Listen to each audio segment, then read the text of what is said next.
ښاغلی مفتي صاحب، صدیق الله د کندهار ولایت څخه پیغام را لېږلی او پوښتنه یې کړې ده. وایي د قرآن کریم د یوه آیات څخه د منکر څه حکم دی او د هغه چا څه حکم دی چې ټوله قرآن کریم مني خو په ځینو آیاتونو عمل نه کوي. مهرباني ښاغلی مفتي صاحب که د دغه ورور پوښتنې ته جواب ووایاست.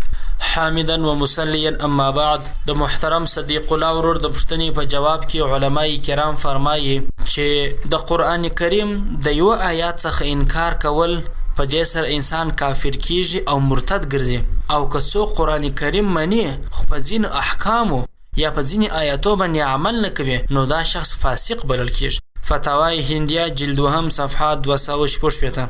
همدا ډول رد المحتار جلد اول صفحه 259. فتاوای تاترخانیه جلد 1 صفحه 315. والسلام علیکم ورحمة الله وبرکاته.